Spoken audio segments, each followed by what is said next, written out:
Envie le Christ Yesu me gado bona mi le gobe keke me. Eye me nya ba mi adomotor siere la. Mi gale egbesoso. Be wase enya kenye enya gbagbe. Kenye maufenya. Kenye dede popo fenya. Kenye vuvu popo fenya. Kenye ejidu fenya. Alléluia. Mais donc, bena novi loloto si on est mia fou, si on est mia dao, si on est mia fait des capio clair, des tugo kata, mais do Christo, Yesu, fait amenu veve, fait bedoname, les boboko que fait moussel, maintenant mia domotor siede. Ketem sia egbe sito milea si mi yobe egbe alo mia degbe eye o nye jijo gare na be mando mia degbe adum ela be yi ma uto de numenam be matoma gona edunyemoto ha ne watema segome nyatofe isro gboro ha yobe French play English miso yai ne mi jato la mi bu atamututi sigara afi blona nyao ela be manye mi antofe humegbe yo ta mawde mo be mele mi apo kume be ma kasemu de ona mi gapopo ya me to to mi afa amenyenye unti le Kristo Yesu me ejijia nyatofe mi blone be minye Kristo to alo minye mauto eye mi na chechi eye mi subo na mau eye mi dona gbeda eye mi wona nusio nye jojo nye fe enu kata le apeto Yesu Kristo fe enu do anyianu vo galemola bia de vana be ma bia wo no vinye be nenye Kristo tori lekola to anya be nye Kristo toro nenya nye Kristo to ke leke a mesikela hajino alo mi akla mesimila feme alo mi akla mesinye pour me de kale te fere ka alo le lukao hasi keme ele abe chochiene de bien nyebe leka wata unyabe nye Kristo to maha amerikana akbe miakle na chochita nyabe hanye Kristo to miakle na bibla le tuta etabo khwesebe hanye Kristo to miakle wona mafoto ale tuta eyatabo khwesebe hanye Kristo to miakle nye pomeleka eye miokatami ya gbedora pare tu eyatame nyabe Kristo to ya hanye o nele gbedumna se kana segoma na segbedora anyabe yes ame ya Kristo to va fa onye o ne ile nu pomleke ya ne semala anyaba me ya mauvola onye eye nyatofe le miame botofo nu pokponu la nene mai miatema gloema nene mai miatem a globe nene mai Kristo to la temu anno vole ememeli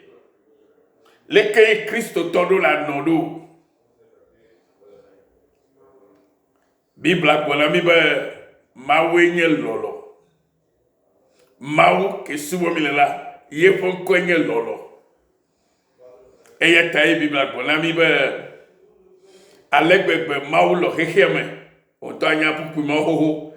eye o cho ye to fo tenuvi Kristo Yesua to nami fa be eya ba kure mi ape nouveau uta eye bena azo na mesia sike ko ya majise benya te fe Kristo wo do ya nai eye ye kpɔ ye koe be nuvɔ la ye nye ta ke Kristo va wɔ dɔ na ye la ye trɔ zi ame si ke meganya ame si ke nye tsa o ke boŋ xɔse ke le esi ɖe edɔ ke Kristo va wɔ na ye na wo na mi eye enye individuel alo nu si ke nye ame sia me ƒe numetoto etɔxɛ be ye tɔm xɔ Kristo ƒe dɔ si wɔ ɖe ye ta abe leke ye Kɔrintotɔ ƒe agbalẽ evivi na nam tɔlo Kɔrintotɔ ƒe agbalẽ evelia etame mebu be etame enyi kpukpui amasi ɖeke ye le nya ma gblɔm bena mía ŋutɔ mínya Aƒetɔ Yesu Kristo ƒe amenuvevea bena kesinɔtɔ nye le dziƒo ke le míawo ƒe ahedada ta la eɖi va mía gbɔ eye to eƒe axe ke va da ɖe mía teƒe la yena be nye kplo mitrɔ zi kesinɔtɔwo exɔ nyamadzi se fisia enye kesinɔtɔa nɔvinye mebe enye kesinɔtɔ ma ha medi matɔbi mama he na fi ma la kpɔ nyuie aleluya enye kesinɔtɔa obe mía ŋutɔ minya be ɖi Kristo Yesu la kesinɔtɔ nye le edziƒo afi le míawo ƒe ekoɖoɖo ta míaƒe ahedada ta ye be ma ɖe asi mianye ahedalawo ke boŋ ya ve mía nu bena yate ŋu axɔ na mi mele gbɔgbɔ be míahe le Kɔrintotɔ ƒe agbalẽ evelia me tame enyi ma eye megblɔ be kpukpui amasi ɖekea me eye le be edze megblɔ nyateƒe elabena Kɔrintotɔ ƒe agbalẽ evelia ile gbɔgbɔ la nye bena elabena míenya mía Aƒetɔ Yesu Kristo ƒe amenuveve bena kesinɔtɔ wònye hafi ke míawo ŋuti wòva da ahe ɖo bena míawo la míato eƒe ahedada la me míazu kesinɔtɔwo aleluya nɔvinye ele se nya gɔmea eye me biabia be ɖi esi ke Biblia gblɔ le afi ma le Kɔrintotɔ ƒe agbalẽ evelia me etame enyi kpukpui amasi ɖekea be ɖi mía ŋutɔ minya Kristo ƒe amenuveve bena kesinɔtɔ wònye le dziƒo ke le míawo ƒe ahedada ta la yena be wòɖi va mía gbɔ bena ne wòva xɔ míaƒe ahedada yi me la míatrɔ zi kesinɔtɔwo eye ta me biabia tso gbɔ be ɖi kesinɔtɔ anyo le fi ma fi si ma ha kesinɔtɔ nye ke ne be nye kesinɔtɔ abe leke ye Biblia le gbɔgblɔ le leke ye ne nye hã me nye kesinɔtɔa la le Kristo dzi xɔse me la ke mía katã míado dzesi mía ɖokuiwo anya be kesinɔtɔwo ye míenye aleluya ye medi be matɔ fia ma de gɔme be leke míatɔ ma dzesi ame aɖe si ke le tsetsi alo ke gblɔ be ye nye kristotɔ ɖi leke míatɔ ma wɔ dzesi kɔtɔe bena nyateƒe kristotɔ nye maha aleluya meda kpe na Mawu afi nate ŋu adzesi ame bubu alo hawòvi alo aƒewomevi alo tsetsi me ƒe nɔla la eye nate ŋu anye be nyateƒe kristotɔ wònye la edze be wò ŋutɔ tutugba la eɖo le anya be yenye kristotɔ elabe ne wò ŋutɔ menye kristotɔ o la asese be nadzesi hawòvi bena enye kristotɔ ne wò ŋutɔ gbagbeagba medzesi ɖokuiwò be yenye kristotɔ o la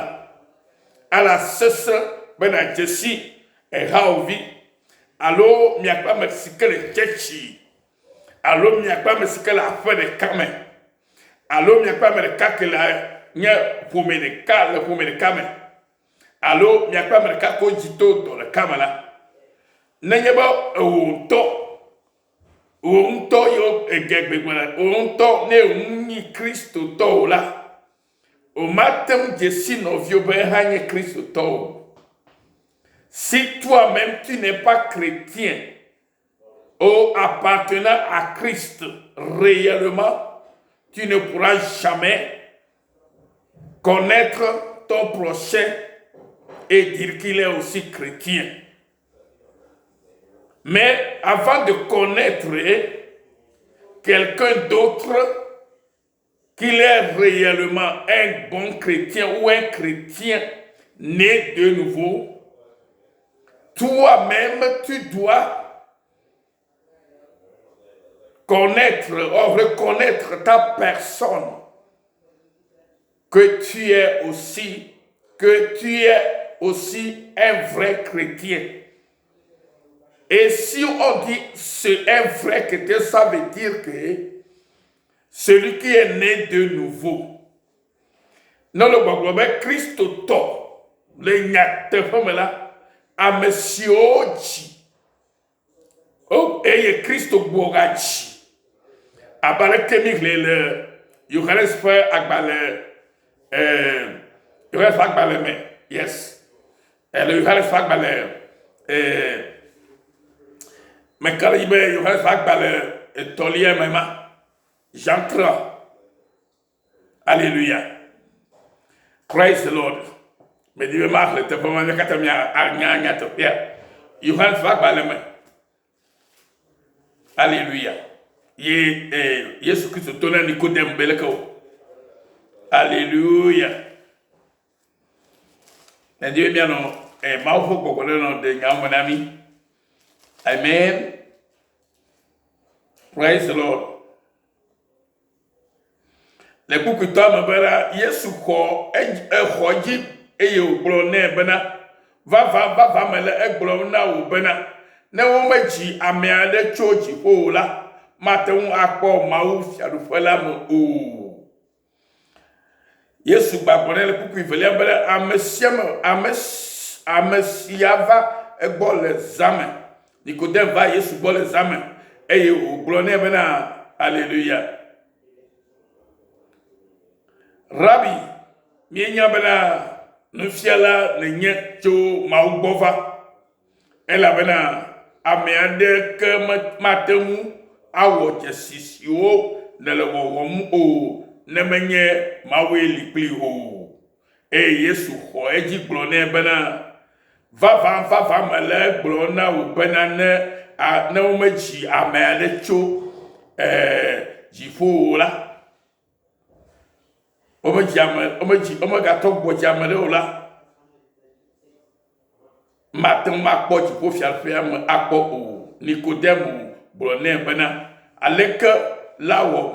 woagadzi ame si ku amega maha ɖe wòate ŋu agayi dada ƒe dɔme eye hafi woagatɔ dzi maha. Nikodemu bia aƒetɔ Yesu Kristo na bena kpɔyi ɖa ye tsi wɔ ye nye amega xoxo vɔ ye nye agbalẽfiala gã ye nye docteur de la loi vɔ leke ye ke tsi vɔ leke de yagatɔ eƒe dada ƒe dɔme la gatɔ dzi ma mese gɔme o vɔ ye nye docteur alo ese fiala ke fia se Yudatɔwo gake mese nya si ke ye gbɔgbɔ la gblɔ gɔme o. Alléluia. Mese nya si ke gbɔgbɔ la gblɔ egɔme o. Mese gbɔgbɔa ƒe nya la gɔme o. Nenema titu ye gbe ame geɖewo gbakpɔtɔ le tsetsi yim gake la womese gbɔgbɔa ƒe nya la gɔme o. Eye gɔme be amemɔ la womekpɔkpɔ gbogbo gadzia haɖe o. Eya ƒe gbeƒã ɖemi le bena afi ma nya wo be nenye Kristo tɔ nye to ama nye medola nye Kristo to nyateƒetɔ ke trɔ le dzime ke wo gbugbɔ gatsi tso enya la me ke wo gbugbɔ atsi ke se nya la gɔme le gbɔgbɔ me eye dzidzi yeye la sue si eye ne mi le Kɔrintitɔwo ƒe agbalẽ me ke la egblɔ na mi le Kɔrintitɔwo ƒe agbalẽ velia ta amatɔ kuku adre bena to sia me la nu xoxowo nu va yi ke nuwo katã trɔ zi yeye. Alléluia. Ne etrɔ le wo dzime la enuwo katã la trɔ zi yeye le mewò elabe megale ɖoko si nɔ ge o abe aleke apostol Paulo gblɔe na mi le Galatitɔwo ƒe agbalẽ me bena ni praise the Lord menye ye gale agbe o ke bo Kristo ye le agbe le ye me ke agbe ke le ŋuti le me azɔ la ye le agbe ma tɔto amekadzi o tɔto Kristo mɔvi la dzi. Amen. Ye gɔme la tɔtrɔ gã ɖe va eƒe agbe me eye azɔ la Mawu ƒe gbɔgbɔ ye le kplɔm eya ta Biblia gblɔ na mi nyuie ɖe bena ame siwo katã Mawu ƒe gbɔgbɔ kplɔna la woawoe nye Mawu viwo. Ye gɔme ne be Mawu ƒe gbɔgbɔ mele kplɔm o la alo mese Mawu ƒe nya gɔme to gbɔgbɔ me ƒe akpadzi o la mate ŋu atrɔ zi kristotɔ nyateƒetɔ o. Ala te ŋu ayi tsɛtsi faa,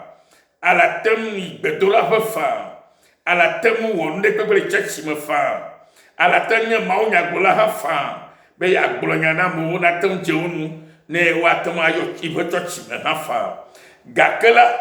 ɖewohi wòtɔ mekpɔ ɖeɖe o elabe mese nya la gɔme le gbɔgbɔ me si ke dze bena se gɔme ɖo afi wòava gba ɖe ŋuti la me egotanɔ la mese gɔme nenema o. Eya ta nɔvi nye ɖe le gbenye se le gaƒoƒo ya me medi be mato nɔ bena aƒetɔ lɔ aƒetɔ ƒe lɔlɔ ke tsɔ nɔ la yenye be edi be wo ya natrɔ le dzime ne egbe la ŋkɔ ye ɖe ne su asi o abe Kristo tɔ nenye eye ne etrɔ dzime nyateƒetɔ eye wo gbugbɔ gadzi o nyateƒetɔ to enya nyui la me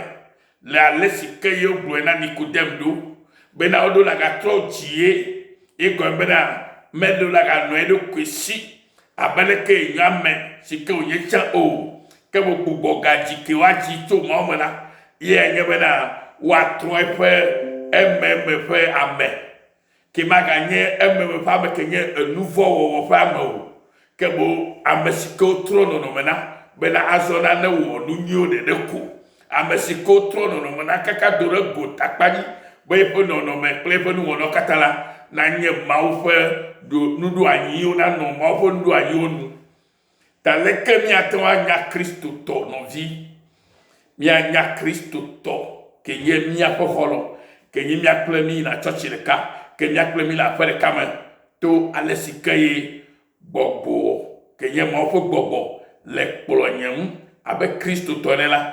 makpɔ ye ado dzesi bena gbɔgbɔ ma tutu le nɔvi nye hã kplɔm ke mado dzesi azɔ bena eha nye Kristotɔ. Ne gbɔgbɔ ke le Kristo ƒe gbɔgbɔ kɔkɔea mekplɔ nam o la le nye dzimetɔtrɔ me gbedome o la ke nye matɔ dzesi nɔvi nye ɖe hã be enye Kristotɔ o. Va se ɖe si ke ko ne meɖe asi ɖokui nye na Kristo eye metrɔ dzime le nyateƒe me ye metsɔ nya agbe kple nyametia katã luʋɔ kple amegbetɔ katã gblẽ ɖe Mawu si eye Mawu trɔ nɔnɔme nam la ke eye wòatsɔ ƒe gbɔgbɔ kɔkɔe atsɔ tre emenye atsɔ tre nu be nyateƒe ame ya xɔ ye dzi se la gama ko ya te ŋu akpɔ ɖokuiwo le be azɔ yi trɔ zi ame yeye eye exɔse wɔnɛ la be Biblia gblɔ be xɔse manɔme la mate dze Mawu nu gbeɖe o xɔse wɔnɛ ke dze be ala xɔe se be Kristo nye aƒetɔ la eye eye va ku ɖe eƒe nu vɔwo ta ke azɔ ke ye nye nu vɔ la ɖi nu ka dze be yeawɔ hafi yeatrɔ zi Kristoatɔ et comme bena mais ye we la gbogbo dziɖokui o ke boŋ o mawoe trɔ le gbogbo dzi la trɔ dzi o azɔ to nya la me gbɔgbɔ kɔkɔe ƒe ŋusẽ me ya la trɔ zi ame yeye ku la bubu eye ate ŋu atrɔ zi mawu tɔ elabe be ame siwo katã wodzi tso mawu me la womegawɔa nu vɔ o elabe mawu me wodzi wo tso ne wodzi wo tso mawu me la nɔvinye magawɔ nu vɔ o la ke ne ye be wodzi tso mawu me la ke manya nɔvinye ke hã wodzi tso mawu me elabe mawu me ƒe dzidzi ke me xɔ la mekpɔ eƒe dzesi le agbenye me kple eƒe gbɔgbɔ kɔkɔe ƒe amekpɔkplɔ ye lana be ne mekpɔ havinye hã ne wonya ame matutu ke wogbugbɔ gadzi eye wole tsi nɛ eye wotrɔ siami nɛ ke ye gbɔgbɔ kɔkɔe ami sisia eye wotrɔ zi mawutɔ la ne mekpɔe ko manya elabe gbɔgbɔ ke le akplɔm la ye ke le hã kplɔ be gbɔgbɔ ke le hã kplɔ la ye ke le nye hã kplɔ be eye miate nɔ tu asubɔ mawo ɖe tu eye miate nɔ tu akafu mawo ɖe tu elabe miawo katã mitɔ zi ame dzɔdzɔewo eya tɔgbe be ame dzɔdzɔewo la womena anyi ɖe fewuɖulawo ƒe hame o ame dzɔdzɔewo la womena anyi ɖe nuvɔwɔlawo ƒe hame o la kɔ be nuvɔwɔlawo hã womatɔ manɔ anyi ɖe ame dzɔdzɔewo ƒe hame o elabe gbɔgbɔwo to vo aƒetɔ yi la wo eya ta nya be ne ala dzesi nɔviwo be nye kristotoa wo ŋutɔ edze be nanye kristotɔ gbagbagba afi ate dzesi nɔviwo hã nenema lo mawo ne yi la wo bena adzesi ɖokuiwo bena nyateƒe nye kristotɔ etɔ dzime eye kristotɔ vava eye kristo ƒe gbɔgbɔe le kplɔ menye xixea ƒe gbɔgbɔ o elabena ye be kristo ƒe gbɔgbɔ le kplɔ la wo ŋutɔ tsã le asem ɖe le me wo ŋutɔ tsã le anya ɖe le me elabe agbe gbɔgbɔe ŋusẽ ƒe gbɔgbɔe gbɔgbɔ kɔkɔe nyateƒe ƒe gbɔgbɔe anukwaɖi ƒe gbɔgbɔe ɖeɖekpɔkpɔ ƒe gbɔgbɔe vuvukpɔkpɔ ƒe gbɔgbɔe nuteƒewɔ ƒe gbɔgbɔe agbenyenɔ ƒe gbɔgbɔe nuvɔdziɖuɖu ƒe gbɔgbɔe agbekpɔkpɔ kele kristo ƒe gbɔgbɔe mawo ne yra o bena emae le wo hã me miakploa menye mawo vi eye miasubɔ mawo ɖe tu le kristo yesu ƒe ŋkɔ me ta mido gbe ɖa ɖe ame siwo katã me kpɔkpɔ bubɔ gatsi mɔ la medo gbe ɖa le miaƒetɔ yesu kristo ƒe ŋkɔ me ɖe wo ta be wo katã ne te va agbevudo la gbɔ ne wone xɔ agbetsi woaɖu wo katã ne te va haleluya agbebolo la gbɔ ne woaxɔ agbebolo aɖu be womagaku o woanɔ agbetegbe le agbemavuma me le kristo yesu ƒe ŋkɔ me mawo ne yra o be se nya ya tso miaƒe gbetakpɔ la ke woyɔa be yesu nyo woyra mawu lolo tso ye miatɔ nɔ avɔa dzi ɖu la yesu ɖu avɔa dzi na mi tso True Forgiveness Mission Australia na togoviwo katã le duta kple etogo ƒe anyigba dzi le afi sia afi ke miate ŋu se egbe si ke dome le ya mawo ne yra mi ke ɖe ke miagblɔ be egayi zã ɖe lo babai mawo ne yra nɔvinye mawo ne gayra ke ne gayra ɖe dzi ke amen.